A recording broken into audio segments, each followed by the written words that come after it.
Hello friends, Gujarat jobs tutorials ચેનલમાં આપનું હાર્દિક સ્વાગત છે. તો મિત્રો, ટાટ એસ અને એચએસ મેન્સ 2026 માટે હિન્દી પદ્ધતિશાસ્ત્રના મોસ્ટ આઈએમપી ક્વેશ્ચન અને આન્સર છે કે જે તમારી સમક્ષ પહોંચાડવાનો પ્રયત્ન કરેલો છે. તો શરૂઆત કરીએ આપણે. આશરે 250થી 300 શબ્દોમાં આ પ્રશ્નોના જવાબ આપેલા છે, જેના જવાબ આપણે 5 માર્ક્સમાં લખવાના છે. તો 5 માર્ક્સમાં આપણે કેટલું લખી શકીએ એ અહીં આ પ્રશ્નો મૂકેલા છે. तो સૌથી પહેલો પ્રશ્ન છે, वाचन के प्रकार के बारे में विस्तृत चर्चा कीजिए. वाचन भाषा शिक्षण का एक महत्वपूर्ण कौशल है. वाचन के माध्यम से व्यक्ति लिखित भाषा को समझता है, ज्ञान प्राप्त करता है और अपने विचारों का विस्तार करता है. वाचन केवल शब्दों को पढ़ना नहीं, बल्कि लिखित सामग्री का अर्थ समझना और उसका उचित उपयोग करना भी है. उद्देश्य, गति, शैली तथा समझ के आधार पर वाचन के विभिन्न प्रकार माने जाते हैं. वाचन के प्रकारों में देखिए तो सस्वर वाचन, इसमें विद्यार्थी लिखित सामग्री को आवाज के साथ पढ़ता है. इसमें उच्चारण, स्वराघात, गति, विराम तथा भाव का विशेष ध्यान रखा जाता है. यह प्रारंभिक कक्षाओं में अधिक उपयोगी है. उसके बाद है मौन वाचन. इसमें विद्यार्थी बिना आवाज किए मन ही मन पढ़ता है. इसका मुख्य उद्देश्य कम समय में अधिक सामग्री को समझना है. उच्च कक्षाओं में इसका विशेष महत्व है. त्रीजू है गहन वाचन. किसी विषय को पूरी तरह से समझने, उसके मुख्य विचारों को ग्रहण करने तथा सूक्ष्म अर्थों को जानने के लिए किया जाने वाला वाचन गहन वाचन कहलाता है. चौथुं है व्यापक वाचन. अधिक से अधिक सामग्री पढ़कर सामान्य ज्ञान और जानकारी प्राप्त करने के लिए किया जाने वाला वाचन व्यापक वाचन कहलाता है. पांचवुं है द्रुत वाचन. कम समय में अधिक सामग्री पढ़ने के लिए किया जाने वाला तेज वाचन द्रुत वाचन कहलाता है.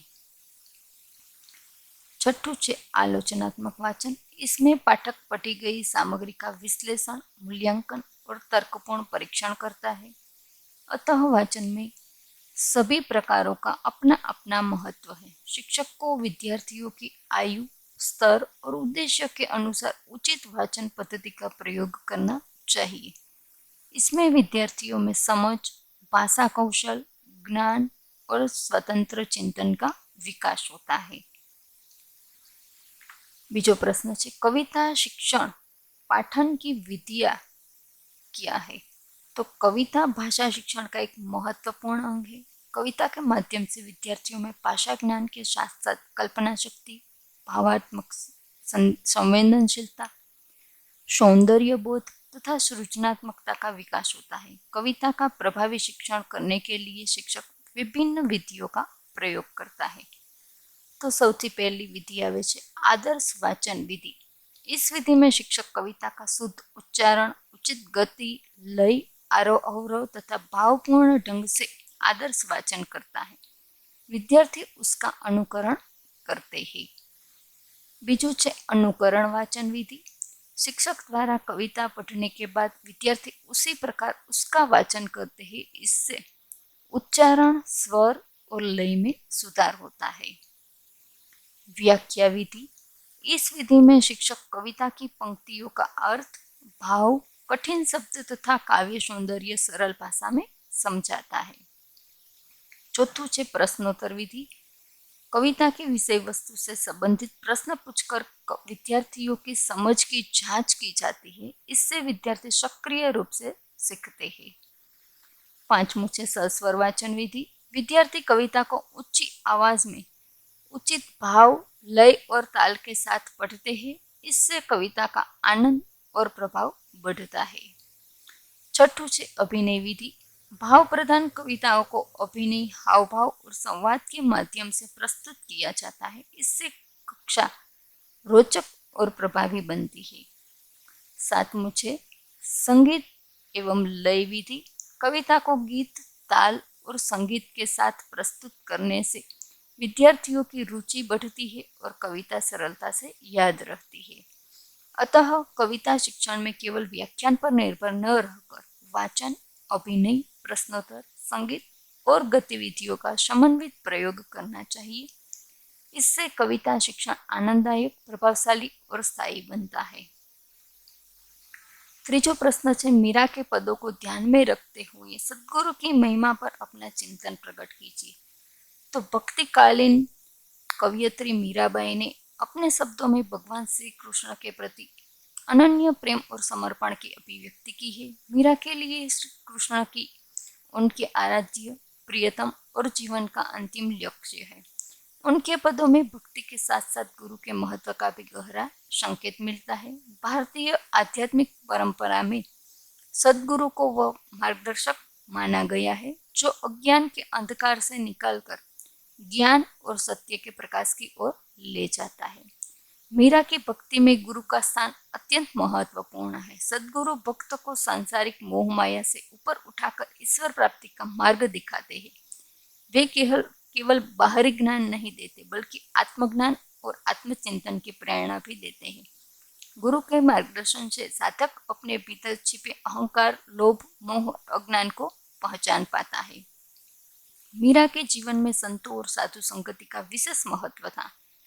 उन्होंने सामाजिक बंधनों और विरोधी की परवाह किए बिना भक्ति का मार्ग अपनाया। उनके लिए सच्ची भक्ति बाहरी आडंबरों में नहीं बल्कि प्रेम, विश्वास और समर्पण में निहित थी। सदगुरु इसी सच्चे मार्ग की पहचान कराते हैं।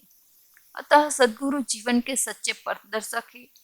वे मनुष्य को सही दिशा, आत्मविश्वास और आध्यात्मिक शक्ति प्रदान करते हैं। मीरा की भक्ति से यह संदेश मिलता है कि सच्चे गुरु के मार्गदर्शन और ईश्वर के प्रति अटूट प्रेम से मनुष्य जीवन के वास्तविक उद्देश्य को प्राप्त कर सकता है। प्रश्न 4, आराधना कविता में कवि द्वारा की गई प्रार्थना में सूचित मूल्यों की सूची प्रस्तुत करते हुए वर्तमान समय में उसकी उपयोगिता समझाइए। आराधना कविता में कवि ने ईश्वर से ऐसे गुणों और मूल्यों की प्रार्थना की है जो मनुष्य के जीवन को श्रेष्ठ, सार्थक और आदर्श बना सकते हैं। कवि की प्रार्थना केवल व्यक्तिगत सुख सुविधाओं तथा सीमित नहीं बल्कि उसमें मानवता और समाज कल्याण की भावना दिखाई देती है। तो कविता में सूचित प्रमुख मूल्य जो है वो यहाँ पर बताए गए हैं। पहलू है सत्य और ईमानदारी का मूल्य, प्रेम, करुणा और दया की भावना, साहस एवं कठिनाइयों का सामना करने की शक्ति, सेवा और परोपकार की भावना, विनम्रता और अहंकार से मुक्ति, आत्मविश्वास और आत्मनिर्भरता, कर्तव्य निष्ठा और अनुशासन, सहनशीलता और धैर्य, मानवता एवं सामाजिक सद्भाव, सत्य के मार्ग पर चलने की प्रेरणा। इन 10 मूल्यों का यहाँ पर चित्रण किया गया है। वर्तमान समय में इन मूल्यों की उपयोगिता अत्यंत अधिक है। आज विज्ञान और तकनीक ने जीवन को सुविधाजनक बनाया है, लेकिन तनाव, स्वार्थ, प्रतिस्पर्धा, हिंसा और सामाजिक दूरी जैसी समस्याएं भी बढ़ रही है। ऐसी स्थिति में सत्य, ईमानदारी और मानवता जैसे मूल्य समाज को सही दिशा दे सकता है। करुणा और सेवा की भावना से हम जरूरतमंद लोगों की सहायता कर सकते हैं। सहनशीलता और धैर्य हमें कठिन परिस्थितियों में संतुलित बनाए रखते हैं। ईमानदारी और कर्तव्य निष्ठा व्यक्तिगत तथा सामाजिक जीवन में विश्वास कायम करती है। विद्यार्थियों के जीवन में ये मूल्य चरित्र निर्माण, अनुशासन और जिम्मेदारी की भावना विकसित करते हैं। अतः आराधना कविता की प्रार्थना आज भी अत्यंत प्रासंगिक है। कवि द्वारा बताई गई मूल्य व्यक्ति के चरित्र निर्माण के साथ साथ एक शांतिपूर्ण, नैतिक और आदर्श समाज के निर्माण में महत्वपूर्ण भूमिका निभाते हैं। ત્યારબાદ 5મો प्रश्न है, आदर्श शिक्षक के लक्षण लिखिए। आदर्श शिक्षक वह होता है जो विद्यार्थियों के सर्वांगीण विकास के लिए समर्पित होकर ज्ञान, संस्कार एवं प्रेरणा प्रदान करता है।